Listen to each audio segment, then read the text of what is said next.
Okay, welcome everyone. Here we are in September, headed into the fall. We're going to talk about salt snapshots today to get a detailed picture of your watershed in terms of salt contamination, getting ready for winter. Thinking about salt more in the winter, but salt's a problem all year long in the groundwater. So just a few housekeeping things as usual here. This meeting is being recorded. Everyone knows to stay muted unless you're speaking. All the recordings from these meetings are available at wikiwatershed.org/DRWI. As usual, as we all know, these are every third Thursday of the month, 2:30 to 3:30. This Zoom link is always the same. And please, I send out reminders in the email distribution list, so please let me know if there's any folks from your group or elsewhere that would like to be added to that distribution list.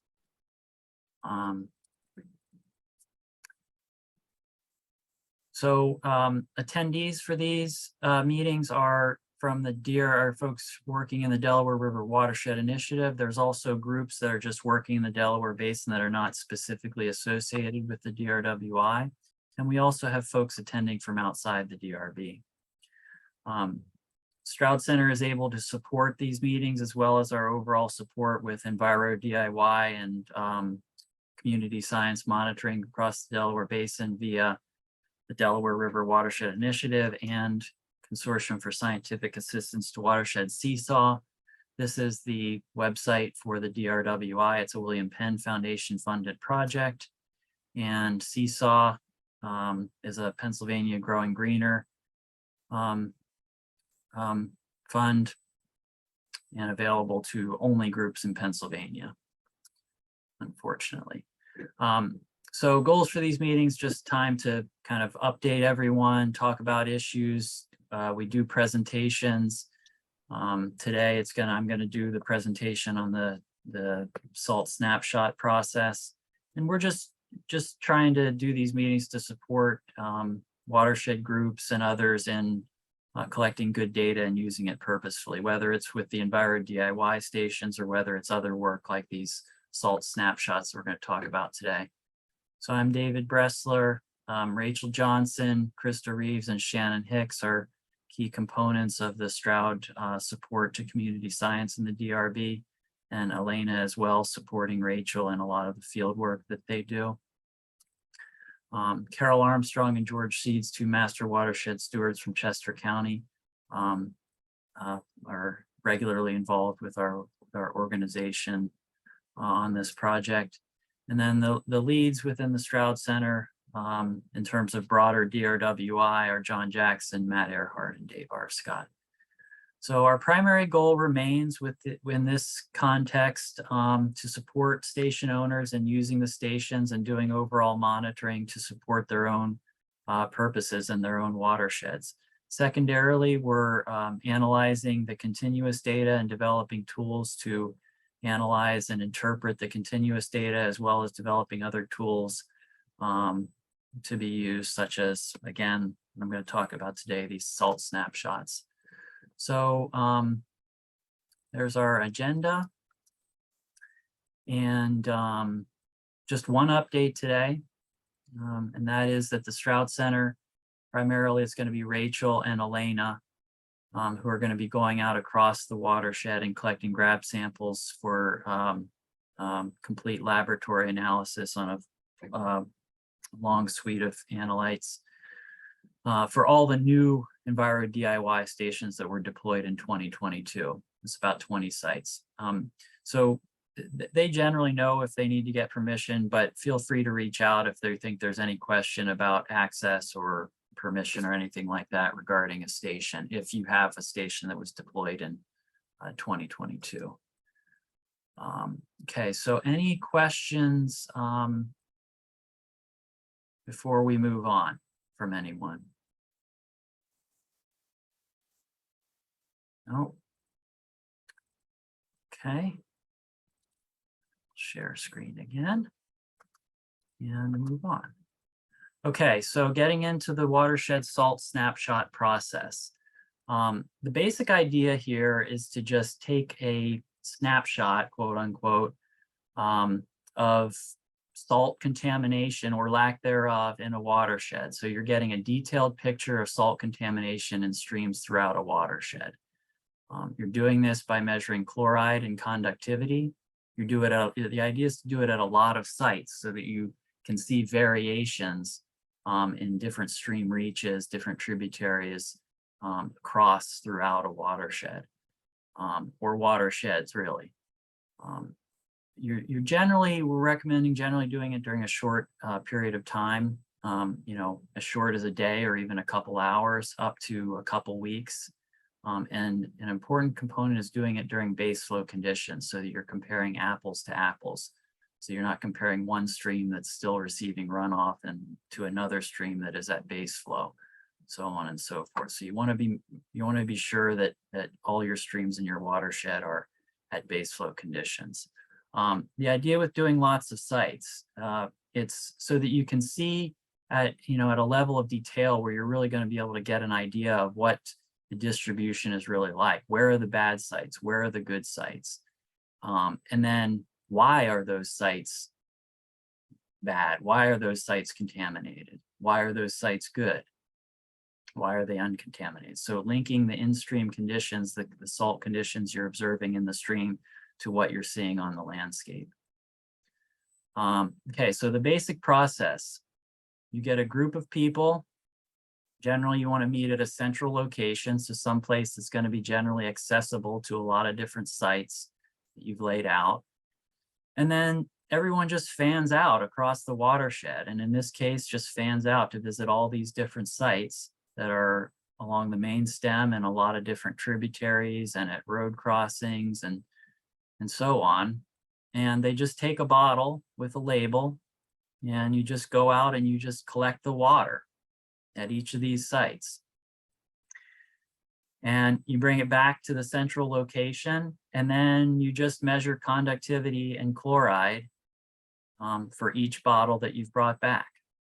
And that's essentially, there's a lot of other, kind of details involved with it, but that's the basic process. You're just using, the resources you have available to you to go out, people and time, and go out and just get a lot of information from across the watershed. The idea here is to use this snapshot as a supplemental kind of piece of information to the EnviroDIY continuous data or to a USGS station, but there's nothing to say that you can't do it just in any watershed, really. You just have to be a little more careful about when you do it, because you're not going to have the continuous data to just look at and confirm that you're at base flow. But the idea is to, certainly you go upstream of the station, and then that information is going to allow you to some extent explain why conditions look like they do in the continuous data. And you can also certainly go downstream as well and look in that way at what's going on down there. So just explaining a little more here regarding the continuous data as a starting point. So you have this information, this continuous data coming from your station. And then the idea with these snapshots is to simply fan out. In this case, you're going upstream of a sensor station and getting samples that are going to help determine why the continuous data looks like it does. Maybe you find super high conductivity levels up in here, and maybe that's your sort of explaining factor as to why conductivity is high down here. You don't know, so you go out and you do it. It just gives you a good sort of idea of really what's going on across the watershed and how these different land uses and things going on in the landscape are potentially contributing to the observed salt levels that you're seeing. So important point here, you want to do this during base flow. Otherwise, if you're trying to do it during like winter spikes or if there's kind of storms going on or the streams haven't kind of come back to a normal flow after storms, you're going to have different conditions in each stream in terms of dilution or extra salt being in there, and you're not going to really be able to compare in a standard way across streams. So you really want to make sure that you're at base flow. Just to make sure we're all on the same page, base flow is here's just a number of different definitions, but it's basically just the resting state of a stream when it's not actively receiving runoff from the landscape. So it's your sort of groundwater flow that's contributing to the stream. So this is your continuous data. This is your continuous conductivity data. And you can see that it really is going to be, it can be very useful for determining when you would do a snapshot. So I have these red brackets showing when the stream is really basically at base flow conditions. And so you would want to time your snapshots according to those chunks of time, those days in which the stream is at base flow. Otherwise, if the stream is super diluted, at your one site, you're going to go upstream and different tributaries are going to be at different states of runoff. And so you're going to get, it's going to be like comparing apples to oranges in terms of the data you get. So it's very important to make sure that you're working at base flow. If you don't have continuous data, that's okay. You can still do it. You just have to be careful that you're, making sure you're going out and doing it when there hasn't been any recent storm activity or anything. So certainly you can use visual observations, water clarity, et cetera, to kind of assess whether you're at base flow. Certainly keeping an eye on weather and knowing when storms that have happened and how extreme they were, having that kind of as a factor as well in determining. But you want to really note that you can't default to just 48 hours or something, because it's really going to vary on storm size and size of stream and so on. And then, even if you don't have a continuous station on your stream or in your watershed, if there's ones that are relatively close that are going to be receiving the same general weather, you can use those to kind of confirm that you're at base flow as well. So people power is another important component of this. I'll get into this a little more. You can do this with as little as one person. You have to be a little more strategic, but the idea that the basic protocol that I'm talking about here is one that's set up to be done with a large group of people that kind of organizes and then fans out across the watershed, grabs a bunch of data, bunch of samples, and then brings them all back where they're analyzed together, and then everyone can discuss results and so on. But basically, that's what I just mentioned here in the point here. You're just getting your volunteers, many volunteers as you feel like you want to work with, and organizing your sites, organizing directions, specific locations, making sure that there's access, so on and so forth, and sending your volunteers out, getting those samples and bringing them back. I'm not going to run through the detailed protocol, but I can certainly share that with you, and that will be posted online here sometime in the near future. Here is the detailed protocol. It's several pages long, and as I mentioned, it's written for a larger group, kind of with the idea that it's a larger group event. But you can do this with smaller groups where people might go out and collect more samples over a longer period of time. And if you're at base flow for multiple days on end, you can do it. You can do this process in a lot of different ways in terms of just according to the people you have available, the time you have available, the size of your watershed, the number of sites you're trying to visit, so on. So the protocol, there's an overview. Here's a description of base flow. Here's your equipment list. here's some other key features from the protocol. This is a sort of a separate side supplementary document that kind of just goes through the basic logistics of the snapshot. So everyone organizes in a central location. Once everyone is at the central location, participants receive all their materials and their site list, and they then go out to their sites, and then they come back and bring the samples to the central location. Generally, we're recommending that just one or a couple people do the measurements to kind of keep it consistent. Just one or two conductivity meters, and using chloride strips just all from one bottle, so that you're just working with one conversion chart. And then there's an opportunity, like to discuss the samples, compare the results to known thresholds.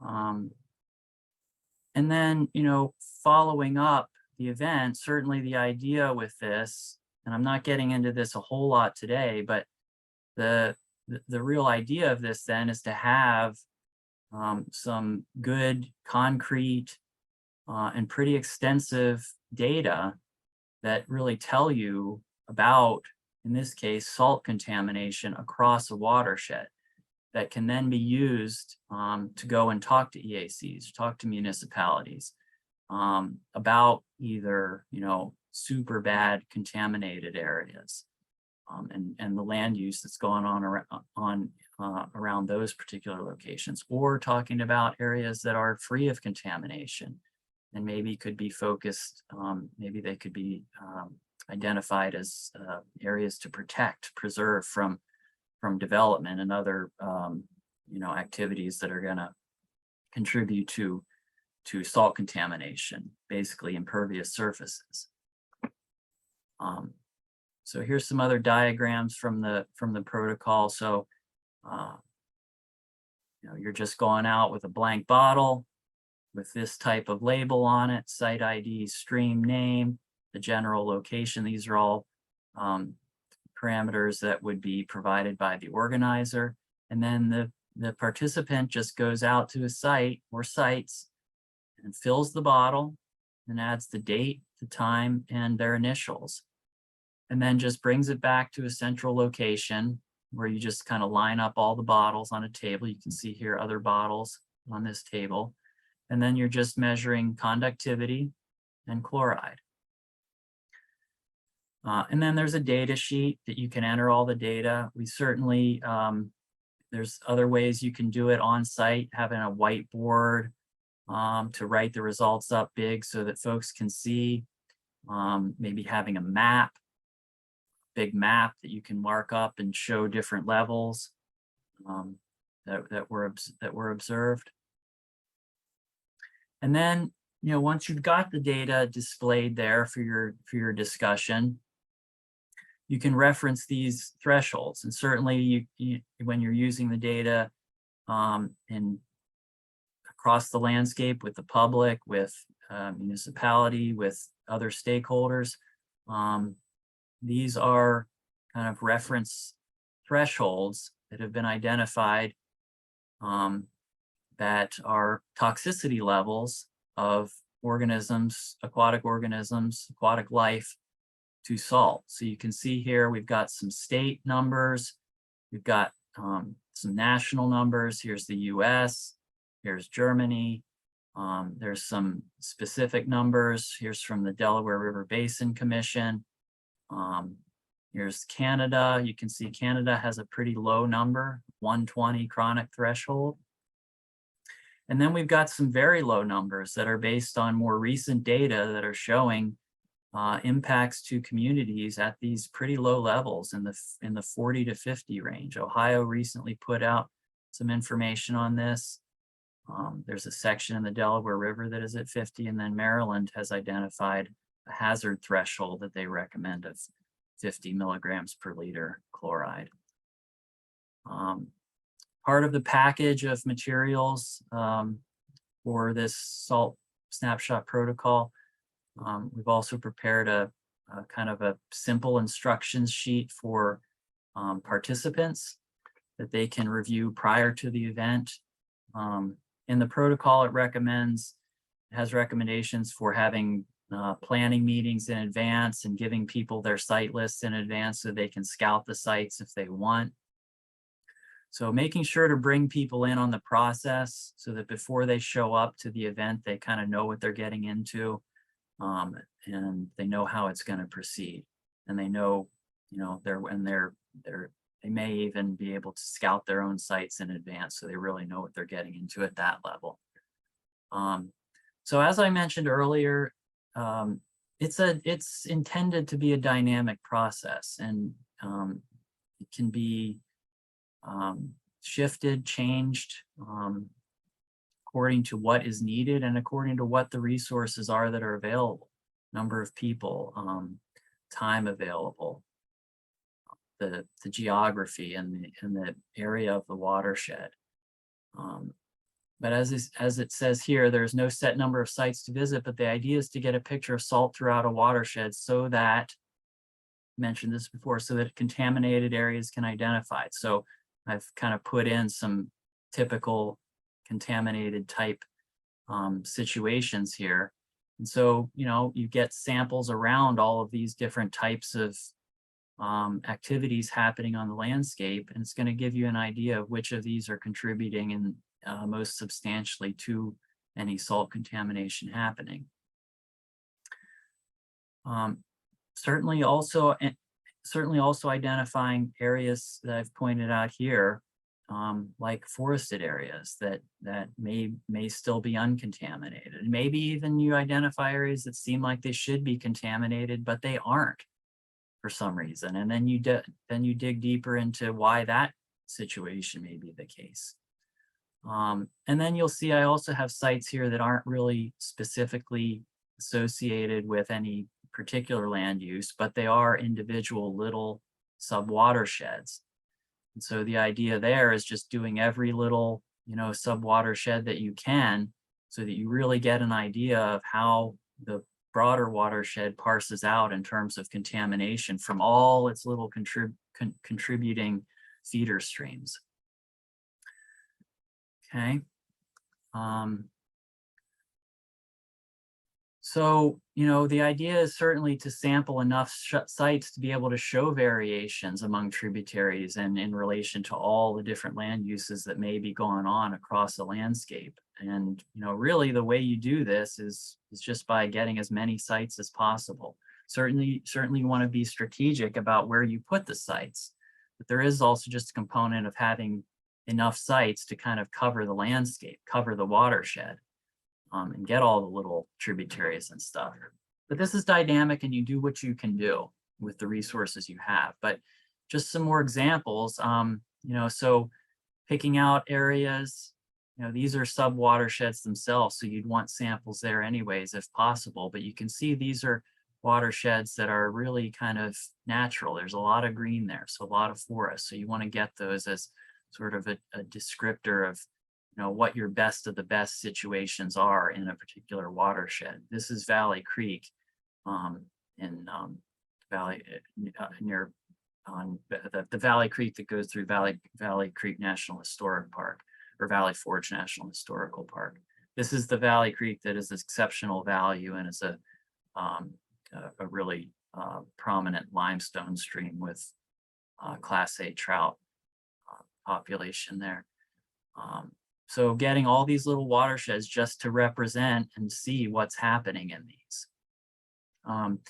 Doing things like putting sites upstream and downstream of likely sources. So you can see here, there's a site upstream of all of this red, high intensity urban land use, and then one downstream of it. You're also getting samples along the main channel as tributaries come in. So you can track the main channels flowing in these watersheds and how they're changing as these tributaries come in.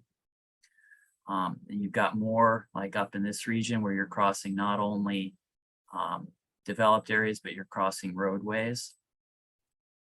here upstream and downstream of major road crossings. As we know, road crossings can contribute a lot of salt and can contaminate the ground and groundwater in those areas. So you're being strategic about where you're putting sites. This was the initial process of putting ideal locations, and then you need to go deeper then to find, well, are these sites actually accessible? And figuring out access and so on and so forth. So it can take time in preparing. So the protocol that's written up is really, as I mentioned, for a large group type situation. But as I mentioned, you can do it any number of different ways, and that really allows a lot of different types of groups with a lot of different types of people and a lot of different types of landscapes to do it in a way that is going to be suitable for their particular situation. So I just have a few examples here of what types of ways you can do it. But as I mentioned, the main example that I've presented that is written up in the protocol is a half-day type event, 1 day maybe, in which a lot of people are going out and getting a few samples. You could certainly do a smaller group of people, and they just go to more sites is all. If you want people to go to a lot of different sites, you're probably going to want to make sure that they're people that are pretty experienced in the field, and also people that know the watershed. They're going to know, how to get to locations, are going to understand, the general sort of layout of a watershed so that they can move around more easily. You can extend it over several days with a small group or even with a large group. Large groups, I think it's probably best to keep it short and sweet, just so that you can get it done and you don't have to keep a whole bunch of people organized over a longer period of time. But a small group, you could potentially work over several days, as long as you're staying at base flow and conductivity is kind of riding at a normal level and the water is staying at a normal level and there aren't rains coming in and bringing in runoff and such. You can extend it out over several days or even up to a week or two. And you could break it up into sub-watersheds, do it sub-watershed by sub-watershed. There's a lot of different ways you can do it. And you could even just have 1 or 2 people. Generally you're probably going to want experienced people to do it in this type of situation. But you have people that really know the landscape and can really get in and out of streams quickly and so on. It's a pretty quick process to just go to a stream and get in there and get the water in the bottle and get it labeled correctly and then move on. So if you put in a full day, even a single person can get out to a lot of sites. That's obviously kind of a situation where you're just wanting the data and you're not wanting to use it as an educational event in which you're teaching people about salt contamination. They're seeing firsthand about salt contamination, and they're getting out across the watershed and seeing the watershed firsthand, so on and so forth. So again, it really just depends on what is most desirable and most doable for your particular situation. So staying on that point, those were just examples I gave. What I think what seems to be a good approach is to just kind of lay out, put the sites out there and just say, these are our ideal sites, and then sort of work back from that in terms of how many people you have and that type of thing, how long it's going to take. And then there's a lot of just logistics in terms of picking a time frame that's going to work for the people that are involved. and figuring out these details, such as just how long is it going to take you to travel between sites? How long is it going to take these individuals to go out and visit the sites and come back? So that's all sort of planning. The events themselves can be very quick, but there's some planning that does need to take place that can take up some time. But that protocol, I think, should be useful because it really does lay out that step-by-step process of kind of like having preliminary meetings and laying out your site list and figuring out the site locations and the lat-long coordinates and so on and so forth. So that protocol does lay that out. And again, through all this, when you're doing these events, you want to make sure that you're doing it at baseflow. And because doing it at baseflow is so important, you're always going to want to have at least one rain date, that is probably at least a week or two out from the original event date. So this is going quicker than I thought. So the snapshot simply gives you a picture in time of salt contamination or lack thereof across a watershed, and how detailed that picture is going to depend on how many sites you're able to do, really, and how strategically chosen, how well placed those sites are. Certainly, this is not something that needs to be just done, that can only be done one time. You can do it monthly, seasonally, annually, whatever. Track those results over time.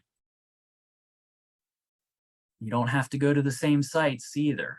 You can do one set of sites at one event, another set at a follow-up event. You probably, if you're doing like annual events, you probably don't want to, you want to have some pretty purposeful thinking about like how you're going to lay those sites out so that you're kind of able to track things over time, as well as start looking at any spatial variations that you might have. But point is that this process can be dynamic, and you can sort of just work with the basic idea and do it according to what your specific needs may be in terms of data and engagement and education with your volunteers and others. And just wanted to point out that, doing an initial event, the groups that are doing these right now, such as Tokenie Frankfurt Partnership, Penny Pack, Ecological Restoration Trust, Wissahickon Trails, Valley Forge Trout Unlimited, Willistown Conservation Trust, and Darby Creek Valley Association.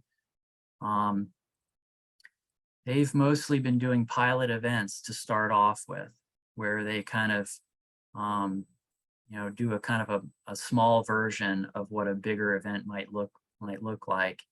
And that gives them some intel, helps them. Often it may be future facilitators that actually go out and do the work.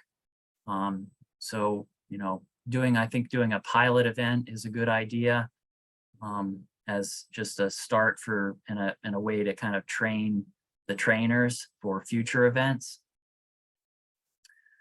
And so I guess to finish up here, the Stroud Center is available to provide assistance. We have this protocol available. If you'd like that protocol, it's still sort of in a little bit of a draft phase. I think it's going to be evolving here as we kind of just see how this works and how detailed the protocol needs to be, how much additional material there maybe needs to be.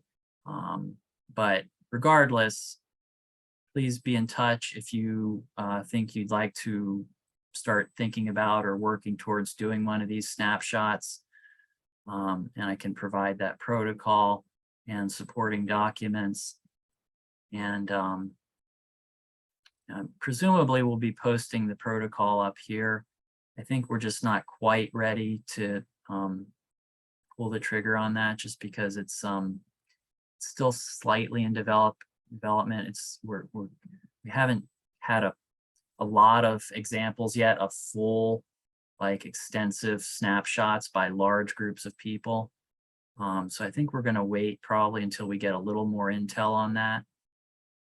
But nonetheless, the protocol is available as a draft, and you can feel free to be in touch if you'd like to get involved with that. There's also not a online, portal or anything right now. Maybe sometime in the future there will be that. Ideally, we would be able to do these snapshots and upload the data to Monitor My Watershed. So we will see. That probably isn't in the near future, but ideally folks would be able to take these snapshots and make the data public.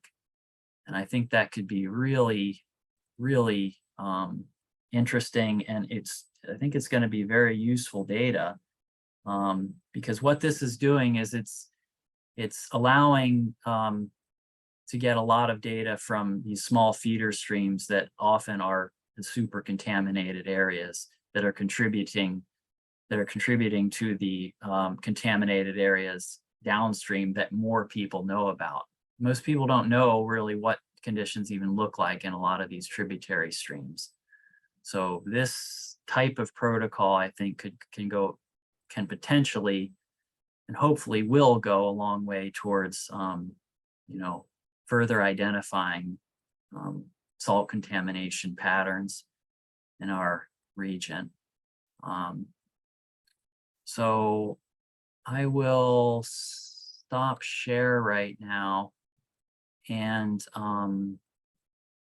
open it up to questions if anyone has any about that. I hope that was clear. I felt like there was probably a little too much text, but hopefully that was clear enough for folks to get an idea of how those snapshots work. Hey, Jim, Coffee. Yes. What's up? Hey, quick question. In the process of getting, I got your salinity strips. I'm going to purchase more for the hose in Sack Creek, and also a conductivity meter. But what I really want to do is just I want to get a baseline set up of data right at that location before we would, start moving upstream. So you were talking about testing at base flow. Yeah. Well, okay, but let's say you're going out once a month or twice a month, whatever it is. Usually I'm only about once a month. You get out to the logger. If it's not base flow and you're doing maintenance and everything else, you shouldn't test then, that's a different story, Jim. If you're just wanting to get salt measures at the station whenever you go out to do maintenance, chloride measurements when you go out to do maintenance, I think that makes sense. That's essentially just seeing how your conductivity values over time at that location relate to chloride measurements. So if that could be helpful if you go out, that's more getting into sort of the rating curve development, where you can go out during dilution events.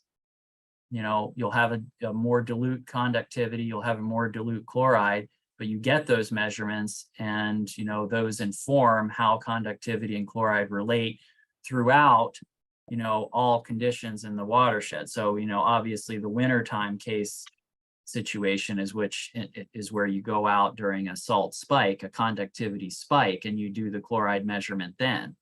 And even base flow is semi-variable. Yep. Base flow in a time when there's quite a bit of rain, even when it gets back to a flat line or kind of normal level, it still may be higher, or I guess I should say lower conductivity than during drought conditions, for instance.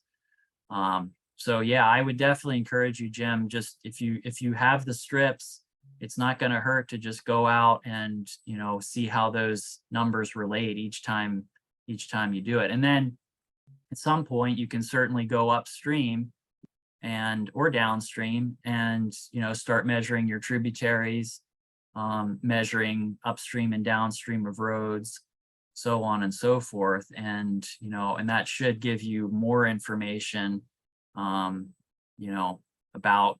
what's going on in these different stream reaches and how that relates to potentially different, you know, different activities on the landscape. Thank you.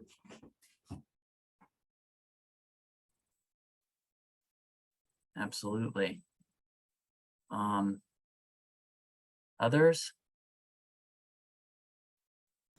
Yeah, I have a question, Sure, Carol. a couple of questions. So, if you can bear with me.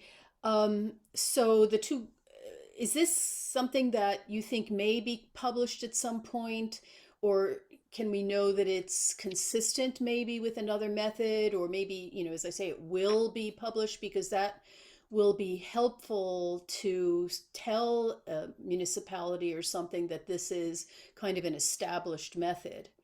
And then, Yeah, well, this is, I mean, you know, I'm just, I think the reason when you're saying publish, Carol, what are you meaning? just a way publishing just become, it doesn't have to be published, but my point is that it's a way to show that that it's a reference for multiple locations, right? That different people, different locations are using this method. And will that, you know, I don't think it looks like a carefully thought out method. It's not a comment on the protocol. It's just a question. Is it consistent with, you know, DEP or USGS or some other groups, or is this something new for watershed associations? I mean, just, or maybe No, Stroud plans to publish the results is what I'm saying. I mean, the idea of a snapshot is not really, I don't think it's new. You know, I mean, Trout Unlimited, for instance, does temperature snapshots. And the idea of measuring at base flow is, I mean, that's a kind of a standard sort of process in monitoring protocols. I mean, EPA protocols, stream and river protocols, you know, they dictate that you're supposed to be sampling at base flow or near base flow conditions. You're not supposed to be sampling in storm conditions unless it's specifically about storm events. But generally, when you're collecting sort of data that is supposed to be representative of just basic stream conditions, you're doing it at base flow. So I think it's the type of thing, like, I don't know if you're talking about publishing in a peer review journal or something like that. So what I've been reading the DEP's, the problem is I've been reading the DEP's guidelines on continuous data and thinking about some of the issues they're bringing up. And this is an issue that they raise about methods that are, so it's, I'm not trying to come from it from some sort of Gotcha. authoritative Okay. point of view. I'm just learning about what standards are. Well, I mean, you know, it's a good point, Carol. I mean, you know, we in this context, we haven't really been, you know, concerned about whether the data would be accepted by DEP or not. That hasn't really been a goal. But if, you know, I don't, and I think it's obviously they have different tiers. No, but let me back away from that for a second. I Sure. just mean this, that here's a protocol the Stroud is going to put on its website once they're finished with it. All of its partners, or some number of its partners rather, are going to use that protocol. Okay, they're going to, I mean, it seems important for us to follow that protocol carefully. And then, you know, we can say, look, you know, people in the region are using this.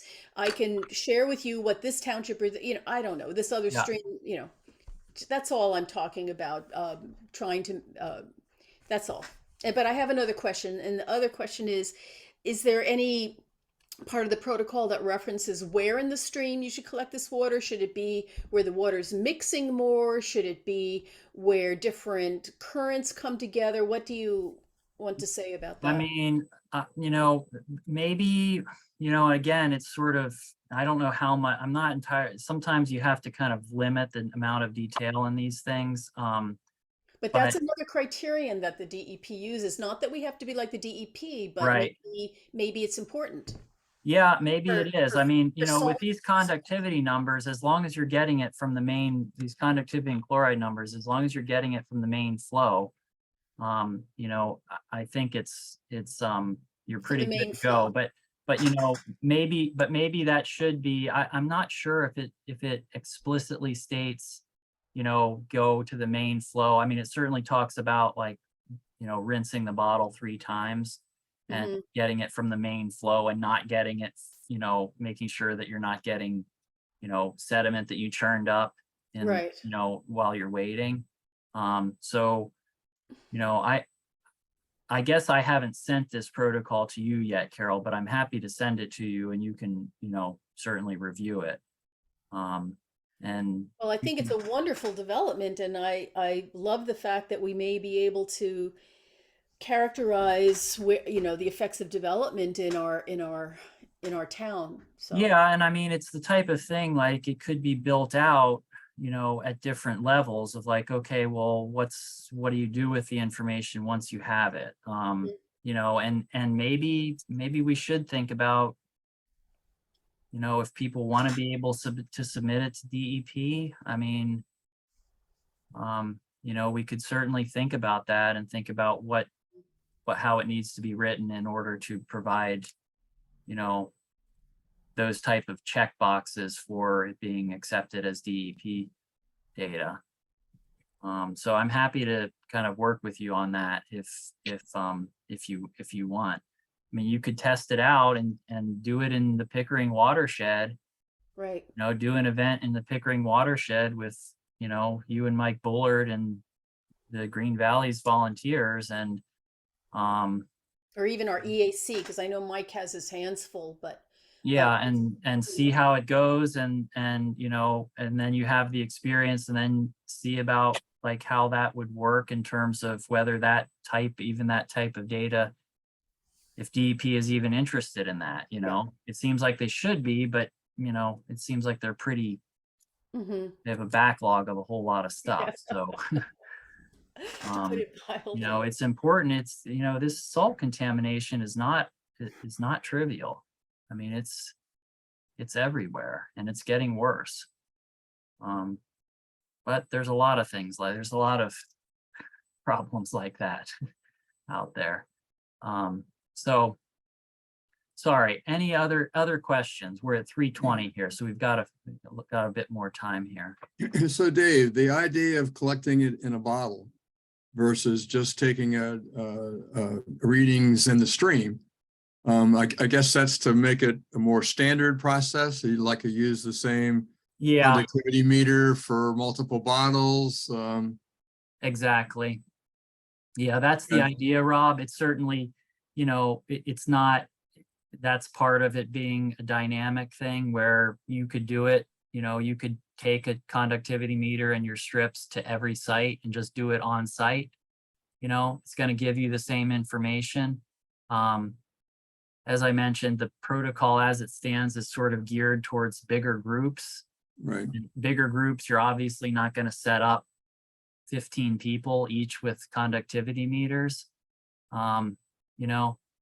So in that type of situation, I think it makes more sense to just have them bring them back. But in other contexts, it might be simpler to just, send a few people out with their own meters and their own strips and just do it that way.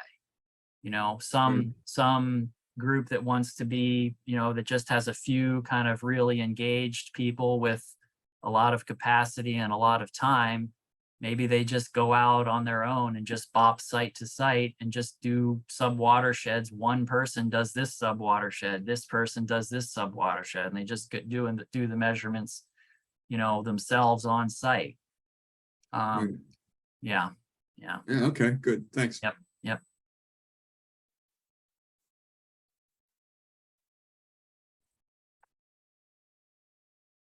What else? Carol, thank you. Yes. And I did want to mention that in terms of the updates. So everyone, please note that if you haven't noticed yet that the land use layers in Model My Watershed, the land use layers have been updated, and there are now a number of different land use layers from different years going back to 2001 and up to 2019. So you can, as it currently stands, you can compare 2001 data and model on 2001 data versus any number of years between 2001 and 2019. And it's pretty interesting to look at because you look at some regions and there really hasn't even been much change over that time period.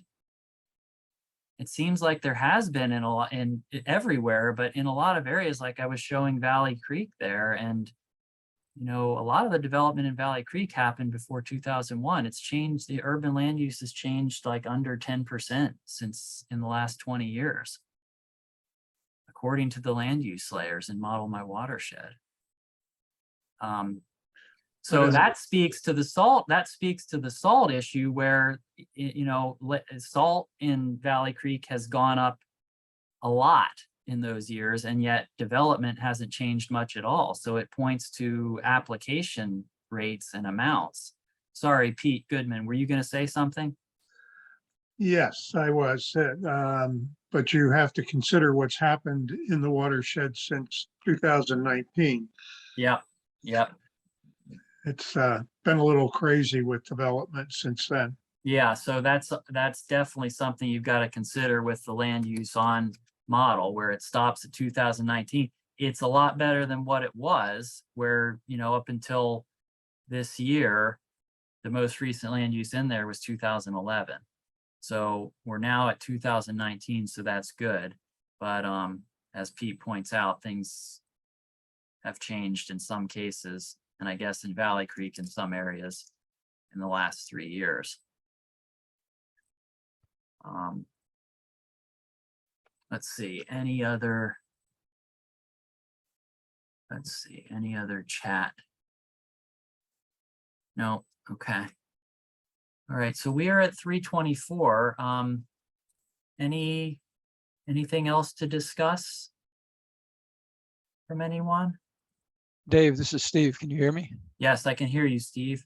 Okay, is there a specific manufacturer's strips that we should be looking for? Because there's a lot of different ones out there. Yes, those are listed in the in the protocol. Have I sent that to you, Steve? Maybe, I don't know, I have to check. Okay, well, just let me know if you want me to send it to you. You know, it seems like I really think, from what I've been able to tell, the Hawk chloride test strips are the way to go. That is what is recommended in the protocol. Presumably, there's other methods that should give accurate information, but the strips do seem to give accurate information. We've compared them to other methods of measuring chloride, and they do seem to be pretty accurate. So that's the recommended strip. Conductivity, you know, I think the main thing there is not the meter, but the meter is calibrated.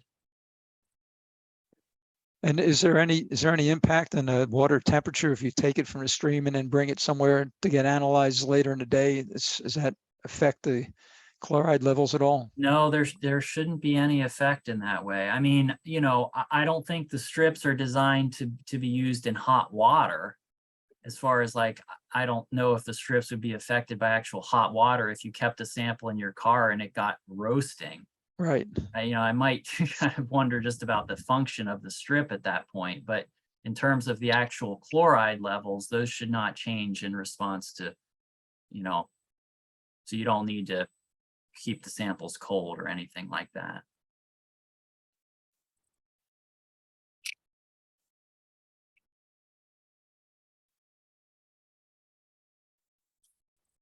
Okay. Rachel, anything else that's popped up in your mind that would be good to remind people of, or questions or anything that people might have? Or No, I don't think so. You answered all my questions already that I had about the salt snapshot. okay. I didn't have any other updates in general.